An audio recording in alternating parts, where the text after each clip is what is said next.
أعوذ بالله من الشيطان الرجيم. بسم الله الرحمن الرحيم. الحمد لله رب العالمين، الرحمن الرحيم، مالك يوم الدين، إياك نعبد وإياك نستعين، اهدنا الصراط المستقيم، صراط الذين أنعمت عليهم غير المغضوب عليهم ولا الضالين.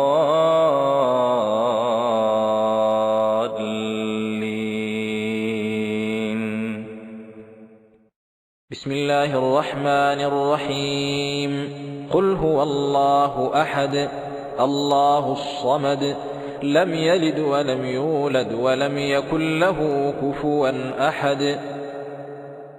ونستعينه ونستغفره ونتوب إليه ونعوذ بالله من شرور أنفسنا وسيئات أعمالنا. من يهده الله فهو المهتد ومن يضلل فلن تجد له وليا مرشدا. أشهد أن لا إله إلا الله وحده لا شريك له وأشهد أن محمدا عبده ورسوله صلى الله عليه وعلى آله وصحبه أجمعين وبعد. Assalamu alaikum wa rahmatullahi wa barakatuh.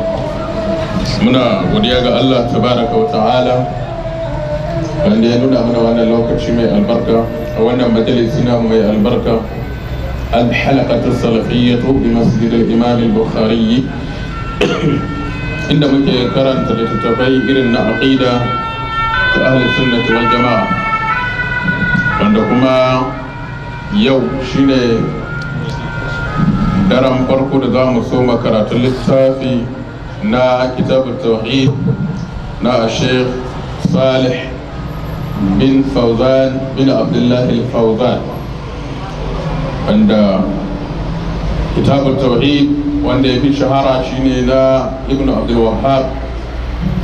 To shi ma wannan malamin da za mu karanta kitabun tauhid ɗinsa ya yi sharhin wancan littafi na kitabun tauhid na Ibn Abdul Wahhab, sannan kuma wabil akhas ya kuma yi nashi kitabut tauhid wanda shine a gaban mu a yau a matsayin darasin farko, wanda idan ba ku manta ba Sheikh Salih bin Fawzan bin Abdullahi Fawzan mun gabatar da wani abu daga cikin bayani game da takaitaccen tarihinsa a karatun littafin wani sharhu usul sitta a wancan lokaci, wanda yana ɗaya daga cikin manya-manyan malamai na ƙasar Saudiya. A haife shi hijira na da shekara 1334 wanda kuma yana daga cikin ko in ce ma kusan shugabanni na hay'atu kibarul ulama na kasar Saudiya. Wani kwamiti ne wanda manyan malamai ake tattarawa su zamanto su ne masu ba da fatawa duk lokacin da wata matsala ta bullo kai, za su zauna su yi bincike mai zurfi, su fito da fatawa kai daya ga abin da suka fahimta game da wannan matsala a cikin ayoyin alkur'ani da hadisan manzo sallallahu alaihi wa sallama da fahimtar magabata. Wannan hay'atu kibarul ulama tana da kalma masmu'a wa bil akhas ga gwamnatin Saudiya, sannan umuman kuma a duniyar musulunci fatawarsa tana da karfi. Haka nan yana daga cikin wani gaba na kuma wato mamba ne a cikin shi ma wani kwamiti wanda har yau dai a ƙasar Saudiya, wanda su ma sun shafi bincike al-buhuthul ilmiya, hay'atu buhuthul ilmiya wal ifta, wato wani bangare ne da ke kula da bincike na ilimi da kuma ba da fatawa, wanda al-doktor Salih bin Fawzan bin Abdullahi Fawzan ya rike makamai da dama, musamman a jami'a ta Malik bin Saud, wanda kuma yana daga cikin manyan masu karantarwa da kuma shugabannin wannan jami'a, kuma ya yi karatu a hannun manyan malamai. Daga cikin mafi wanda suka hifice cikin malamansa akwai Sheikh Abdulaziz bin Baz, babban malamin sa ne, yana daga cikin manyan malaman da yake alfahari da su, da Sheikh ibn Ibrahim Sheikh Abdullah bin Ibrahim al-Humaidi, yana daga cikin suna daga cikin manyan malaman Sheikh Fauzan, wanda idan ba ku manta ba wannan Fauzan nisba ce ta kamar a ce kabilansu ko faminsu. Malamin da muka gama karatu littafinsa can baya,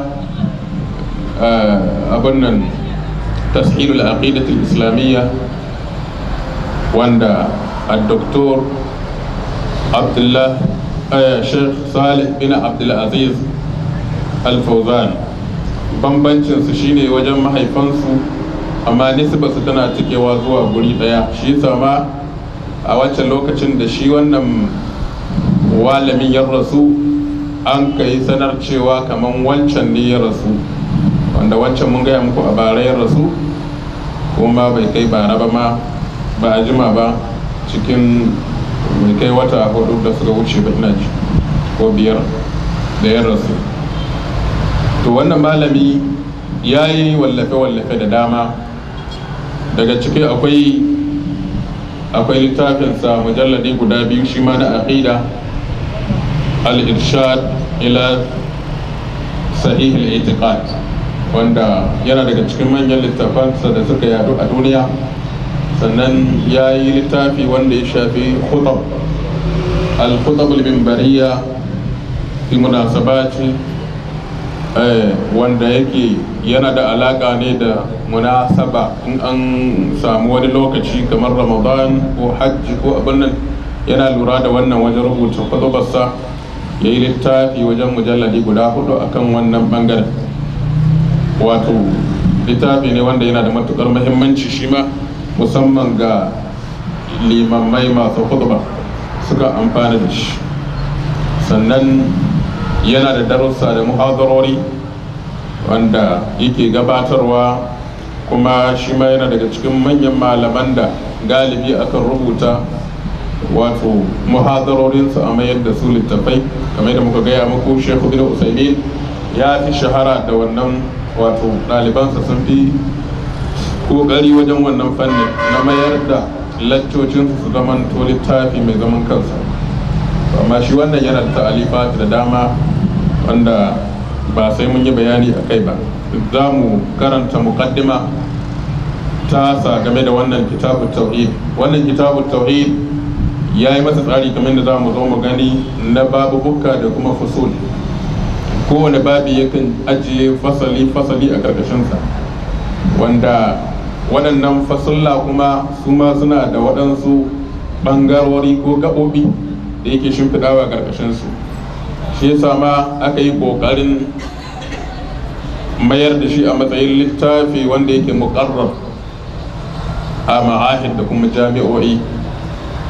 An yi masa wani bugu wanda aka yi shi kamar juz'i 2, ya zamto muqarrar ne a jami'a, ana karantar da shi a abin da ya shafi tauhidi. Kai tsaye za mu zo ga muqaddimar malam ba da bismillahir rahmanir rahim. Bismillahir rahmanir rahim. Alhamdulillahi rabbil alamin, wassalatu wassalamu ala nabiyyihi sadiqil amin, نبينا محمد وعلى آله وصحبه أجمعين.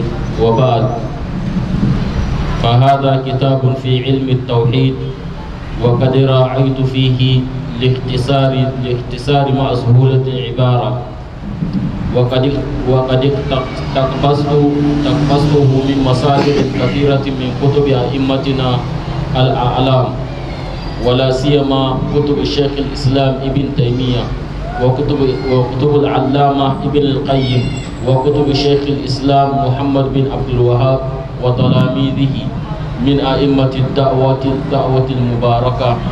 ومما لا شك فيه أن علم العقيدة الإسلامية هو العلم الأساسي الذي تجدر العناية به تعلما وتعليما.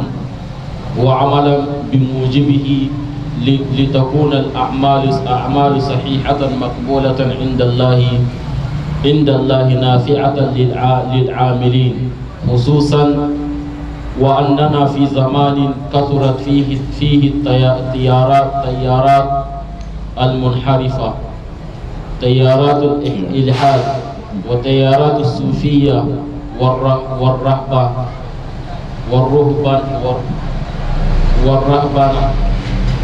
وتيارات القبورية الوثنية وتيارات البدع المخالفة للهدي النبي وكلها تيارات خطيرة ما لم يكن المسلم مصلحا بصلاح العقيدة الصحيحة مرتكزة على الكتاب والسنة وما عليه سلف الأمة، فإنه حري أن تجرفه تلك التيارات المضلة، وهذا مما يستدعي العناية التامة بتعليم العقيدة الصحيحة لأبناء المسلمين من مصادرها الأصلية. نعم. بعد بسم الله الرحمن الرحيم ما لا يقول هذا حمد لله باين بسم الله المقدمة gabatarwa alhamdulillahi rabbil alamin, yabo da godiya su tabbata ga Allah ubangijin talikai, wassalatu wassalam, tsira da aminci su tabbata ala nabiyhi sadiqil amin, akan annabinsa mai gaskiya kuma amintacce. Wane ne shi? Nabiyina Muhammadin, shine annabinmu Muhammad, wa ala alihi, kuma wannan tsira da aminci su tabbata akan iyalan gidansa wa sahbihi da sahabbansa ajma'in na baki daya. Wa ba'd, bayan haka mala yace fa hadha kitabun, wannan wani littafi ne fi ilmin tauhid, a cikin ilimin tauhidi. Wannan littafi da yi a cikin ilimin tauhidi mala yace wa qad ra'aytu fihi, hakika na kiyaye a cikin wannan littafi, na kiyaye al-ikhtisara, takaitawa. Na yi kokarin kiyaye takaitawa, wato bai yi dogon bayani ba, ya yi ikhtisari, ya takaita saboda masu gajerar fahimta su iya fahimtar abin da yake nufi. Wato ikhtisari shine abin da yake da faɗin ma'ana sai a faɗe shi a cikin gajeruwar jumla, an gane ko? A takaita ba sai an tsawaita ba. To ya yi matuƙar yin wannan, ya kula da wannan, ya ce wa qad ra'aytu fihi al-ikhtisara, haƙiƙa na kiyaye taƙaitawa a cikin wannan littafi, sannan ma'a suhulatul ibara, tare da sassauƙar zance, sauƙin zance, wato na nemi kalmomi masu sauƙi na yi amfani da su, shine suhulatul ibara, sauƙin magana, sauƙin zance, zance mai sauƙi. Kusan larabci yana da faɗi, akwai lokacin da za a samu kalima ɗaya tana da wato abin nan rassa, abin tana da kalmomi masu yawa wanda duk ma'anarsa ɗaya. To akwai wadda tana da tauri, akwai kuma wadda tana da sauki, wato sai ya zaɓi mafi sauki ya amfani da ita ya rubuta a littafinsa, shine suhulatul ibara. Yace wa qad iktabastuhu, haƙiƙa na dosano shi. Al-iktibas shine ka dosano, wato asalin abun ba naka bane, daga wani wuri ka ciro. Muna fahimta? Kamar yadda munafikai suke cewa mu'minai unzuruna naqtabis min nurikum, akan sirati idan ana tafiya hasken mu'minai yana haskakawa tare da na munafikai. Ana akan sirati, tafiya na tafiya sai na munafikai ya dushe, ya zan ba su da haske. To ana cikin wannan halin sai su kira mu'minai su ce ku dan jira mu dan dosano daga hasken ku. Kun ga suna su babu, suna neman su dosano, shine iktibasi, an gane ko? Dosanowa, kamar yadda kuka sani a wajen iyaye mata sukan yi iktibasi yayin da suke son su hura wuta, shine a ce ga murhu can yana ci da wuta, kina son ki sake hasa wutar wani murhu, sai ki samu wani kan ice ko wani dan kare ki sa cikin wancan murhu mai wuta, sai ya kama da wuta sai ki ciro ki maido a cikin wannan da ke son ki hura, wannan iktibasi kenan. Kaga asalin wutar ba ta wannan murhun nabi bace, ta wancan ce ko yana yanzu an sano daga wancan an kawo ma wannan. To shi ne yace ni kuma wa qadik tabastuhu, hakika na sano shi da shi wannan littafin na ciro min masadirin kathira, daga tushe asali mai yawa. Masadir wato asali inda za a samu magana shine masdari, ka ciri magana ko ka yi magana ka ce in ana son a ganta inda na ciro ta a koma wuri kaza. Misali ka kawo hadithin da ka ciro cikin sahih bukhari, manzo Allah ya ce kaza, an gane ko, sai ka ce to mai sai kai ishara ka ce masdarin wato wannan magana tushenta asalinta na ciro ta daga cikin littafin sahih bukhari mujalladi na kaza shafi na kaza hadisi mai lamba kaza, sai ka yi marji'i ka ce mai son ya duba ya ƙara samun tabbaci ya koma can. Kenan yanzu menene masdarinka akan wannan shine sahih bukhari. Haka in ka ciro cikin sahih muslim, haka idan ka rawaito cikin muwatta, haka dai cikin musnad na imamu ahmad, ko kuma a cikin littafin abi dawud ko wanda ya kama da wannan. To su ne masadir, an gane ko. Masdar shine mabubbugar abu inda ya fito wanda ya samu asali. To shi ne yace ya ɗosano wannan littafi min masadira kafira, daga wato mabubbuga ko tushe wanda yake mai yawa, asali mai yawa, ba wai littafi guda ba. Min kutubi a'immatinal a'la, daga littafan shugabanninmu wanda suke masu ilimi, manyan malamai ya ce ta littafansu ya ciro dalilai ya yi amfani da su ya rubuta wannan littafi, an gane ko. Al'alam jam'i ne na allama. Al'allama siga ce mubalaga idan ana son a ce malami, hamshakin malami. Gare idan an ce al'alimu kawai malami, sawa'un mai gajeren ilimi da mai dogon ilimi za a iya cewa al'alimu a shiru, amma idan ana son a kambama abin sai a ce al'allamatu, an gane ko. Al'allama mai yawan ilimi, babban malami kenan, hamshaki. To idan ana son a yi jam'in sai a ce al'ala, manya-manyan malamai, hamshakan malamai, an gane ko. Yace to min kutubi a'immatinal a'la, na ciro daga littattafan shugabanninmu manya-manyan malamai. Yace wala siyama kutuba shaykhul islam ibn taymiya, musamman ma littafan shaykhul islam ibn taymiya, wato yana daga cikin inda ya ciro maganganunsa da ya amfani da su wajen dalilan rubuta wannan littafi. Sannan yace wa kutubil allamat ibn al-qayyim, da kuma littafan babban malamin na ibn al-qayyim wato almajirin ibn taymiya. Wa kutubi shaykhul islam, da kuma littafan wato babban malamin musuluncin nan Muhammad bin Abdul Wahhab, Muhammad dan Abdul Wahhab, wa talamizihi, da kuma littafan almajiransa. Min a'immatid da'watil mubaraka, na daga jagororin shugabannin wannan da'awa mai albarka, da'awa ta musulunci. Malai ce wa mimma la shakka fihi, yana daga cikin abun da ba shakka ba kwankwanto a cikinsa, anna ilmal aqidatul islamiyya, lalle ilimi na aqida ta musulunci ba makawa shine huwal ilmul asasi, shine ilimi wanda yake na asali, fandasiyon kenan. In za a fara karantar da mutum ilimi, to lalle ilimin aqida ta musulunci shine fandasiyon, shine ilimi na tushe na asali, da shi ya kamata a fara. Shi ya kamata mutum ya kwankwada ya koshi da ilimin tauhidi kafin ya cira ta zuwa ga ilimin fiqh ko abin da ya kamata fiqh. Muna fahimta ko? Yana wai idan za a baiwa mutum ilimi, to ko shakka babu ilimin aqida shine asali, shine fandasiya. Wanda idan aka ba mutum wadansu ilmuka bai da aqida, bai koshi da ilimin aqida ba, to sai an samu wato raunin aqida tattare da shi. Gashi yana ji da kansa ma cewa ya san ilimi fanni kaza ya kware, fanni kaza ya kware, amma idan aka dawo babin aqida banza, yana zero, bai san komai ba. To wannan da dama za ka rika gani, musamman ma wanda suka damu da koda waya ilimin addini na musulunci, to balantana wanda suka damu da ilimi na duniya kawai, wanda su sun gwammaci su karanci wani fanni na al'amuran duniya kadai. to kowai a addinin idan mutum bai baiwa ilimin aqida muhimmanci ba za ka same shi kila yayi nisa ya zurfi a wani fannin amma sai ka tardo shi a babin aqida yana baya.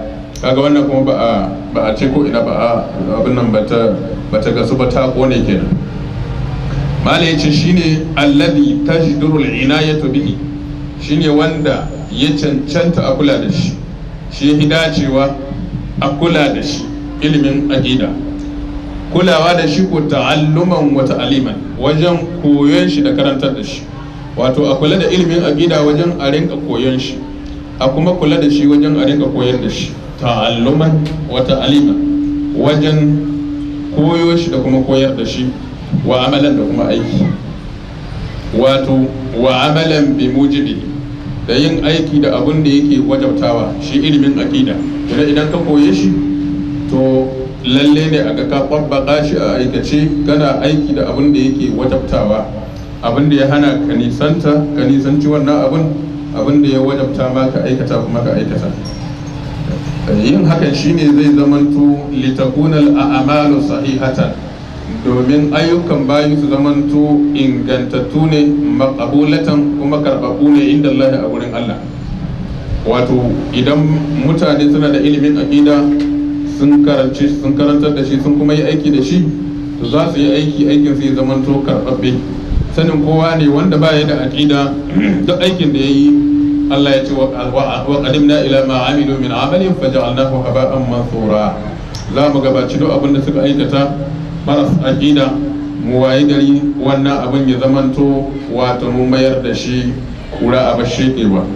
To shi yasa ya ce litakuna al-a'malu sahihatan, domin ayyuka su zamanto ingantattu, maqbulatan inda Allah, karbaku a gurin Allah, nafi'atan lil amilin, zamanto suna masu amfani ga masu aiki da su.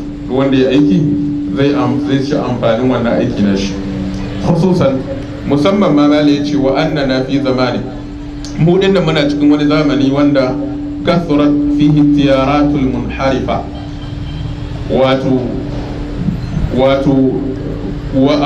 muna cikin wani zamani wanda kasurat fihi tiyaratul munharifa, ko kace munharafa a matsayin ismul maf'ul ko munharifa a matsayin ismul fa'il, kowane yana iya ba da kyakkyawar ma'ana ana. An gane ko? Wato muna cikin zamani wanda an samu at-tiyaratul munharifa sun yi yawa. Menene at-tiyaratul munharifa? Wato yaye abubuwan da ba su da asali sune tiyarat, kaman kace ihun banza, surutai wanda suke ba su akan dalili, kuma masu al-munharifa masu karkatar da mutane, ko al-munharafa waɗanda an karkatar da su ba daidai ake faɗin su ba, shilme kawai.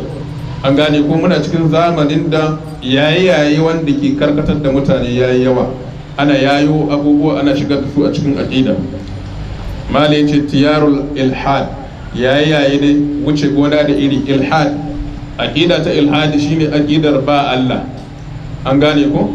Aqidar ba Allah wanda ta samo asali ne daga masu ilimin falsafa, har su kai matsayi inda suke ganin ai bai cancanci a samu Allah ba, tunda ba a ganinsa, ba a jinsa, ba a taba shi, ba a shaƙarsa. An gane ko? Ba a shaƙar shi kuma, wato ba a ganin shi da ido, ba a shaƙansa da hanci a ji kamshinsa. Suka ce duk abin da bai da waɗannan sifofi to bai cancanta ya zamanto cikin mawjudati ba bai cikin samammi, babu shi. To sai aka samu aqidar ilhad, aqidar ba Allah, wanda sun kai inda su a gurin su babu Allah. Wa tiyarut tasawuf, sannan da yayi irin na sufanci. An gane ko? Masu aqidar sufanci su ma sun kwankwada daga cikin wannan, su ma sun yi yayi sun zuba cikin addini. Warrahbaniyya kenan ko? Wato da masu rahbaniyya, wato aqida ce wadda ta samu asali daga kiristanci, wanda warrahbaniyyatan ibtada'uha. An gane ko? Wannan su ma ko a addinin su ba ta da tushe, annabi Isa bai zo da ita ba, shi yasa Allah ce ibtada'uha, wato ko addinin su kirkiro ta suka yi, ba ta da asali. wata yanar kuburiya wato da kuma yayaye irin na masu bautan kaburbura alwataniya, wasu masu bautan gumaka kenan. Domin ko da mutum da ka bauta masa a matsayin ka ba shi haƙƙin Allah yana cikin kabari, to ka mayar da shi gumki. Shi yasa al-quburiyatul wataniya wato ake kiransu al-wataniya su al-quburiya, domin abin da suke na bautan kabari daidai yake da bauta ma gumki. To duka wannan samuwar irin waɗannan ya ƙara wajabta neman ilimin tauhidi, wanda ko ba waɗannan dole ne a nemi ilimin tauhidi ta'alluman wa ta'aliman wa amalan limujibihi. To ballantana an samu kuma ana cikin irin waɗannan khatarurruka, Allah ya kiyaye. Sannan wata yarul bid'a da kuma yayayi na bid'o'i al-mukhalifati lil hadi nabawi, bid'o'in da suka saba wa shari'ar annabi Muhammad sallallahu alaihi wa sallam. Wa kulluha tiyaratun khatira, dukkan su mali yace yayaye ne masu hadari, abubuwa ne masu hadari aka yayo, za su zamo hadari ga addinin mutum idan bai kiyaye ba. Malam yakun al-muslimu musallihan, matukar musulmi bai zamanto yana dauke da makami ba, bi salahil aqida, wato bai yi makami da makami na aqida ba, al-aqida ta sahiha, aqida ingantacciya. Wato bai da makami, an gane ko as-silah shine makami, takobi, bindiga, waye. Wannan abin da ake da makamin da zai baka kariya daga lalacewar addininka. To makami kuma shine makami na aqida ingantacciya. Kenan matukar musulmi bai zamo yana dauke da makami na aqida ingantacciya ba, to waɗannan abubuwa suna da hadari tattare da shi. Ba mamaki a waye gari ya fada cikin ɗaya daga cikin waɗannan bid'o'i, ko ma ƙarshen ta ya zama to cikin masu bautan kaburbura, kamar yadda kake gani waɗanda tauhidi yayi masu karanci da sunan musulunci suna bautan kaburbura. Mutum ya je ya nufi wani kabari na wani da yake ganin girmansa, ya dinga zuwa yana roƙon buƙatu, yadda ake cewa Allah ya biya bukata iri kaza, haka zai bude baki ya kira wanda ke cikin kabarin ya ce ya dauke masa musiba iri kaza, ya kuma bashi ya biya mai bukatu iri kaza. Kaga wannan shirka an fada cikin ta kenan. Me ya kawo? Saboda bai da makami wannan na kyakkyawar aqida, ingantacciyar aqida, wadda wannan ingantacciyar aqida ita ce al-murtakiza, wadda take ta kafu alal kitabi was sunna, ita ce wadda ta kafu akan qur'ani da hadisi. Kenan hujjata inda take da tushe shine qur'ani da hadisi. Wa ma alaihi salaful umma, da abinda magabata na wannan al'umma suke akan shi. Wato idan an ce salaful umma tun daga kan sahabban manzo sallallahu alaihi wa sallam, da tabi'ai, almajiran sahabbai, da tabi'u tabi'in har zuwa abin nan. To waɗannan su ne kaso guda uku ko zango uku da manzon Allah ya wa tazkiya, yace khairun nasi qarni thumma alladhina yalunahum thumma alladhina yalunahum. فإنه تولي حري أن تجرفه تلك التيارات. wato shi mutumin da baya da makami na aqida kenan wanda ta kafu akan Qur'ani da hadisi da abinda magabatan wannan al'umma suke ciki suke akan sa, to wanda baya da wannan makami fa innahu hariyun, shi kan ya dace a ce an tajrifahu tilka tiyarat al-mudilla, waɗannan yayi wanda suke masu batarwa su kautar da shi ko su fitge shi, su hidda shi daga kan hanya ta gaskiya. Shine an tajrifahu tilka tiyaratul mudilla, wannan shi ya dace a ce ma sun ja shi sun fitar da shi daga tabarki kyakkyawa. Waɗannan yayi masu batarwa, wato kenan wanda bai da ilimin aqida cikin sauki bid'a za ta iya wato ta share shi ya tafi. Wa hadha mimma yastad'i al-inayata at-tamma, mali ce wannan yana daga cikin abin da yake neman ya janyo mana kulawa wadda take cikakken kulawa, mato abin da yake tilas da lalle ya kira mu, ya ja mu, ya ingiza mu zuwa ga al'inayata tamma, kulawa, cikakken kulawa bi ta'alim al-aqidati sahiha, kulawa da karantar da aqida ingantacciya, mu karantar da ita li abna'il muslimin, ga 'ya'yan musulmi, min masadir al-asliya, kuma daga asalinta, wato daga tushenta na asali, Qur'ani da hadisi. Wato wannan lalle ne ya ja mu zuwa ga mu kula, cikakken kulawa kuma da karantar da aqida, ingantacciyar aqida. 'Ya'yanmu mazansu da mata lalle ne mu ga mun tashi tsaye mun dukufa wajen karantar da su ingantacciyar aqida, saboda muna cikin zamanin da bid'o'i suka bude baki. suna jiran a sa musu abinda suke son a sa musu, wato na lomomi da za su rinka yi da duk wanda suka samu, kenan su tilge shi daga kyakkyawar hanya zuwa ga hanya ta bata. Wannan ita ce muqaddimar da malai ya rubuta, ya ce wa sallallahu wa sallam, Allah yayi salati da yayi kuma yi tsira, ko kuma ka ce wa sallallahu wa sallim, Allah yayi salati yayi tsira ala nabiyina Muhammadin wa alihi wa sahbihi, akan annabi Muhammad da iyalan gidansa da sahabbansa. Al-muallif malam littafi Sheikh Salih bin Al-Fawzan bin Abdullah Al-Fawzan shi ya rubuta wannan muqaddima. Na'am, sai ya shiga da bayani akan, ko in ce fara babi na farko kamar yadda za mu zo mu ga tsarin wannan littafi. Al-babul awwal الانحراف في حياة البشرية ولمحة تاريخية عن الكفر والإلحاد والشرك والنفاق. نعم، الباب الأول babin farko ga abin da zai kumsa, wato a tsarin wannan littafi abin da yake sai karantar da kai kafin ya shiga karatun zai maka shimfiɗa, zai kawo maka titir ɗin karatun, za mu karanta kaza da kaza da kaza, wato kafin ka fara shiga karatun kasan menene wani darasi wannan abin nan babi yake dauke da shi. Babin yana dauke da al-inhirafu fi hayatil bashariyya. Gaban farko ta babin nan za ta karantar da mu al-inhiraf, karkata, kaucewa, shine al-inhiraf. Za mu fahimci wato karkata inda ta zo fi hayatil bashariyya a cikin rayuwar dan adam.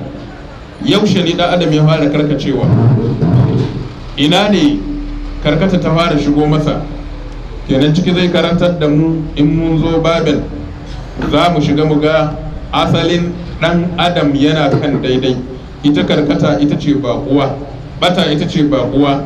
Da yana akan tauhidi da imani da kadaita ubangiji, sai shirka ta kullo ta faɗo a matsayin baƙuwa, ta shiga a cikin lamarin bani adam. Shine za mu ga al-inhirafu, karkacewa fi hayatul bashariyya a cikin rayuwar dan adam. Sannan walumhatun tarihiyya, da wata 'yar gaba ta tarihi, wani dan abu da za a dan gutsuro muna. Lumha kaman ba sai an yi bayani mai faɗi ba, wata 'yar gaba ce za a ɗauko mana ta tarihi, wato tarihi asalin inda ya samo asali, ko farkon da ya fara bullowa shi wane ne, anil kufri, tarihi game da kafirci. Yaushe ya zo, a ina ya fara shigowa, yaya aka yi shigo cikin wannan al'umma, shine lumha tarihiyya, lumhatun tarihiyyatun anil kufr. An gane ko, wani dan gutsurowa, wani ta yar gaba ta tarihi game da sha'anin kafirci, wal ilhad, da shishigi cewa ba Allah. An gane ko, yaushe ne wanda aqida ta ilhali ta fara shigowa cikin dan adam? Shin dan adam ya tashi akan aqidar ba Allah ne, ko kuma daga baya aka sami shi ita? Duk za mu zo mu gani. Wa shirki, haka nan da shirka ita ma zai mana bayani akan ta, yaushe ta shigo cikin bani adam. Wa nifaq, kuma da bayani akan munafunci. Mala yace to wannan babi tunda zai kumshi waɗanda abubuwa, to kuma zai kumshi fasali ne, sai ce wai tadammanu al-fusul at-taliya. al-fasl al-awwal al-inhiraf fi hayat al-bashariyya. al-fasl ath-thani ash-shirk ta'rifuhu wa anwa'uhu. al-fasl ath-thalith al-kufr ta'rifuhu wa anwa'uhu. al-fasl ar-rabi' an-nifaq ta'rifuhu wa anwa'uhu. al-fasl al-khamis bayanu haqiqati kull من الجاهلية، الفسق، الضلال، الردة، أقسامها وأحكامها.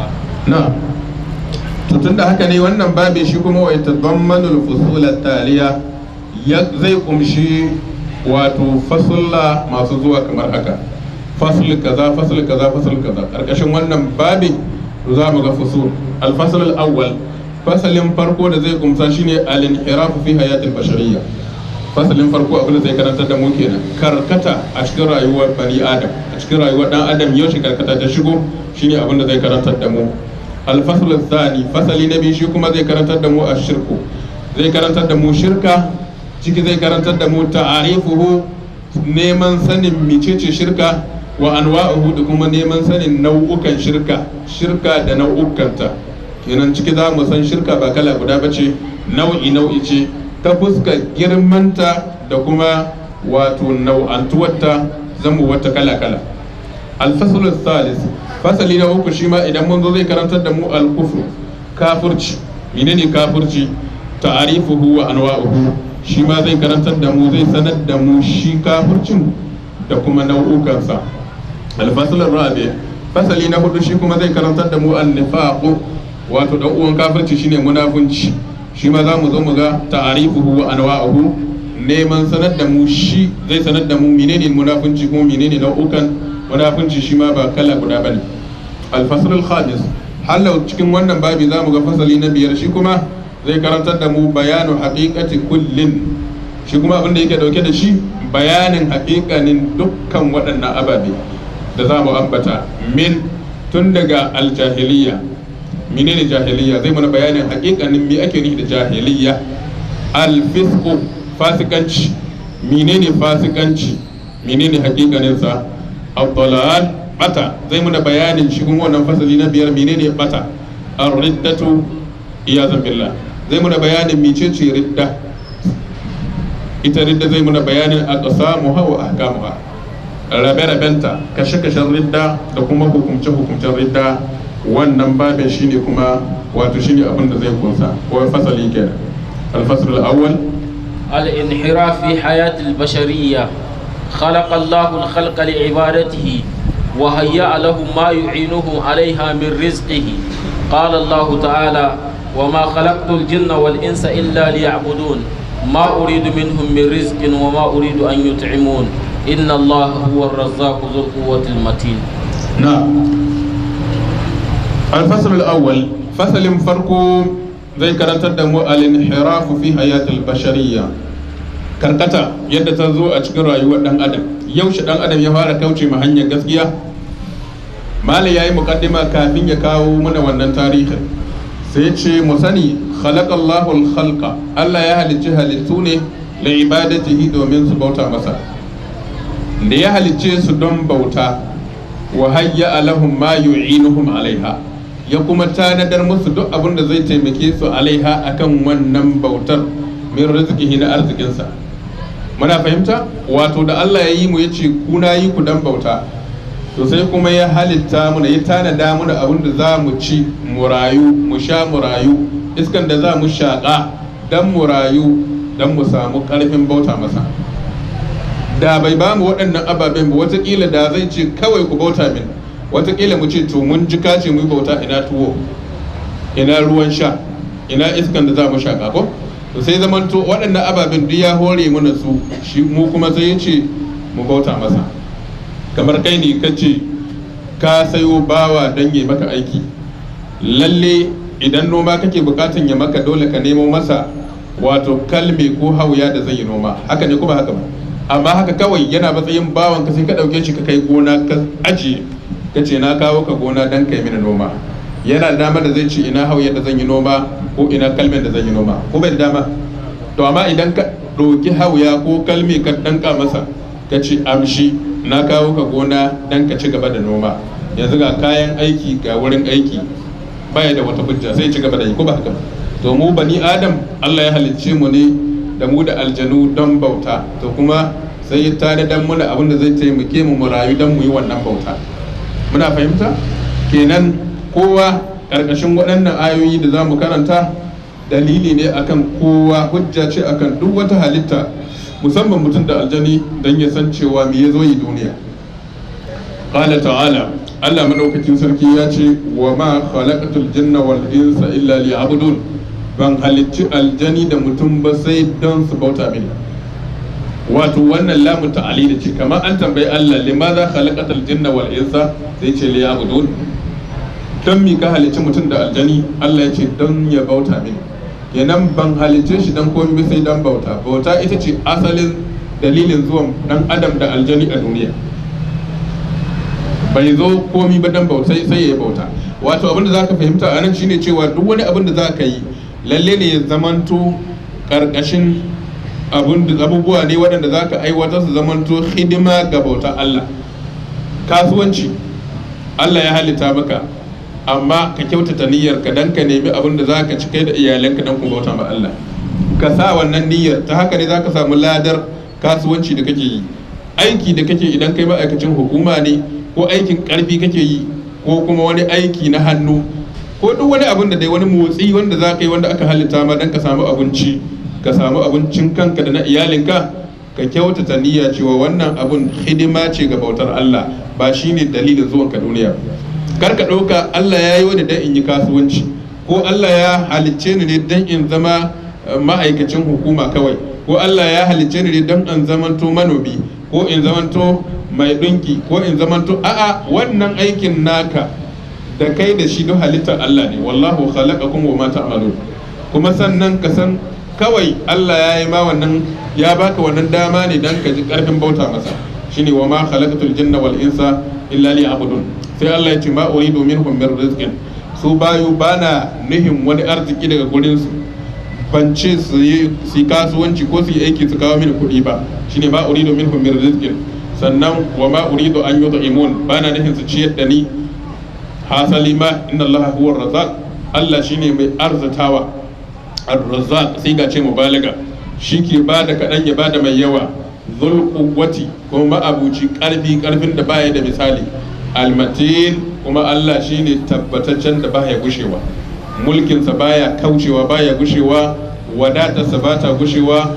Ƙarfinsa kuma baya gushewa, ma'ana ba ƙarfi ne wanda rauni zai biyo bayan shi ba. Haka duk wata sifa ta Ubangiji sifatul kamali ce. To waɗannan ayoyi sun tabbatar da dalilin zuwan ɗan adam da aljani a duniya, kenan bauta ita ce manufar zuwansa. Duk abin da zai yi ya zama to hidima ce ga bauta. Kuma ina ganin lokacinmu ya riga yayi, za mu dakata a nan.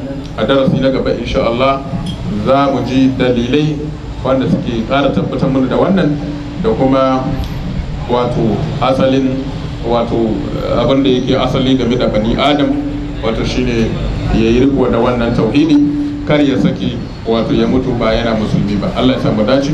Wa sallallahu ala nabiyina Muhammadin wa ala alihi wa sahbihi ajma'in. اللهم انا نسالك الهدى والتقى والعفاف والغنى. اللهم يسر امور المسلمين ولا تعسر. اللهم اكفنا بحلالك عن حرامك واغنى بفضلك عمن سواك. اللهم ول علينا خيارنا ولا تول علينا شرارنا. ربنا آتنا في الدنيا حسنه وفي الآخرة حسنة وقنا عذاب النار. وصل اللهم وسلم على نبينا محمد وعلى آله وصحبه أجمعين. سبحان ربك رب العزة عما يصفون وسلام على المرسلين.